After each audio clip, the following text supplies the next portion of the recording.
Why we still use paputok.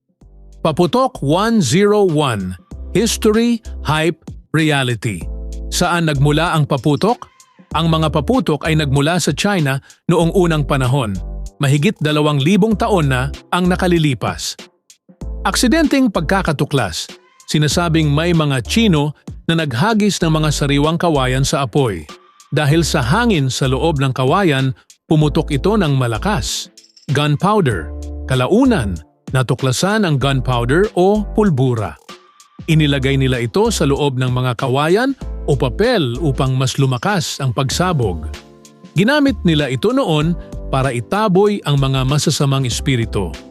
Ano ang mga sangkap sa paggawa nito? Ang isang karaniwang paputok ay binubuo ng 3 pangunahing sangkap na tinatawag na black powder.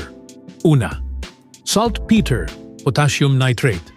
Ito ang nagbibigay ng oxygen para magtuloy-tuloy ang apoy. Pangalawa, charcoal, uling.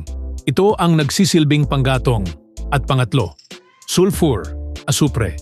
Nakakatulong ito para mas madaling magliyab ang halo. Para naman sa makukulay na fireworks, naglalagay sila ng iba't ibang uri ng metal salts.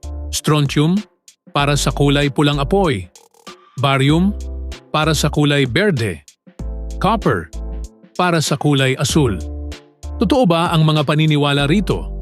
Maraming naniniwala na ang ingay ng paputok ay pantaboy ng malas at masasamang espiritu, tulad ng halimaw na sinian sa mitolohiyang Tsino.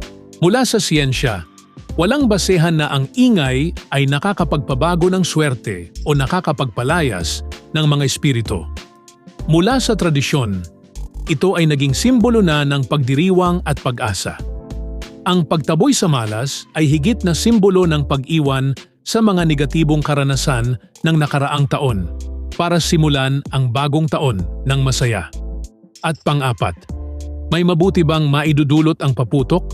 Bagamat may panganib ito sa kaligtasan at kalikasan, mayroon din itong ilang positibong aspeto, sining at aliw.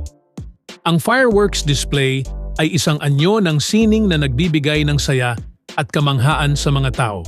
Ekonomiya, nagbibigay ito ng trabaho sa maraming gumagawa ng paputok tulad sa Bocaue, Bulacan at nagpapalakas ng turismo. Pagkakaisa, pinagsasama-sama nito ang pamilya at komunidad sa panunood ng mga palabas sa langit. Paalala, ang paputok ay mapanganib kung hindi gagamitin ng tama.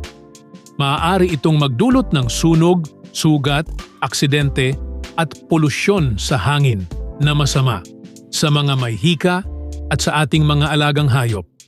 Kung may natutunan ka today, dalhin mo yan sa real life. Safety first, always. Tradition with wisdom hits different. Catch you on the next breakdown. Hit like and share mo na rin to sa friends mong mahilig sa paputok.